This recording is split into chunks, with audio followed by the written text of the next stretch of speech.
Thousands of Texas troops are on the hook for a payroll error by the Texas Military Department. Many Guard members assigned to Operation Lone Star now have to pay back federal taxes that never came out of their paychecks. It could add up to hundreds, even thousands of dollars. Our Jayla Washington spoke to one soldier who wants answers and accountability.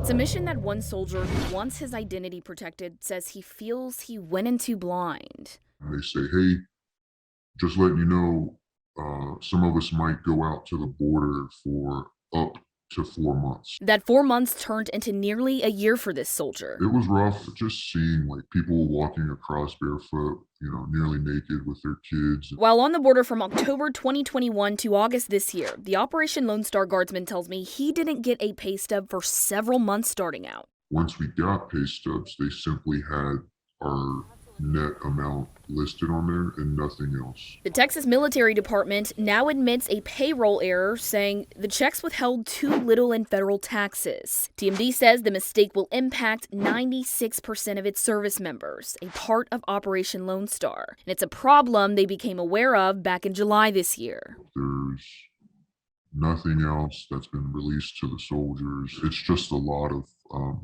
all of us hitting each other's phone line and saying, hey, it looks like we're going to have some issues.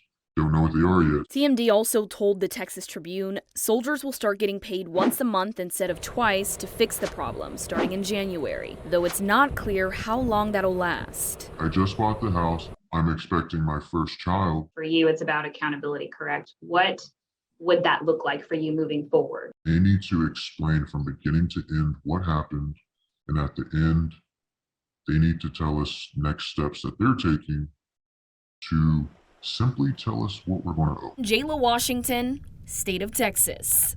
We reached out for an update from the Texas Military Department. We have not yet received any new information. For background, Operation Lone Star launched in March of last year. During that first year, there were complaints about Guard members not receiving pay on time. There were also complaints about living conditions where some of them were stationed. Since being deployed, at least 10 soldiers have died.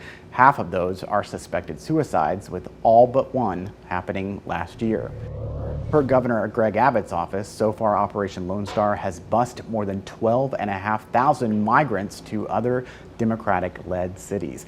That's all since April of this year. The entire operation led to 314,000 migrant apprehensions.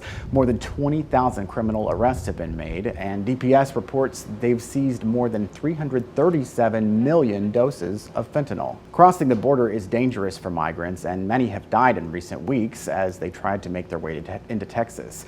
As border report Sandra Sanchez shows us, it's creating a new problem for some South Texas counties. Behind me, this trailer is being used by the Maverick County Sheriff's Department to store deceased migrant remains until they can get them shipped to Webb County. Sergeant Fernando Ibarra says this county of just 58,000 residents is overwhelmed with migrant bodies that need autopsies. This comes after several migrants drowned last month trying to cross the Rio Grande. We're going to start housing deceased, undocumented immigrant bodies, where sometimes the funeral homes are getting overwhelmed by picking up a lot of deceased bodies in ranches, floaters. All remains that are recovered within an 11-county area on the South Texas border must be sent to the Webb County Medical Examiner's Office in Laredo, Texas for an autopsy. Chief Medical Examiner Dr. Corinne Stern said each case is treated like a homicide until determined otherwise. A little different with unidentified people, and the law dictates certain exams that must be done, x-rays and fingerprints and dental. But Stern's offices are over 125 miles away, and with so many migrants found every week, the Maverick County Sheriff's Department have begun this new storage system until they can arrange to deliver the trailer. As I'm standing here, I already smell an unpleasant odor, so I'm assuming there's quite a few in there right now. There were 20 bodies in it earlier this month, Stern told us. In the meantime, the bodies are being stored here, and all the information, as best as they can, is being gathered prior to an autopsy. In Eagle Pass, Texas, in Maverick County, I'm Sandra Sanchez for Border Report. You've probably noticed gas prices are starting to go back up. We'll dig deeper into the reasons for the rise and why you might actually end up paying less in the coming weeks.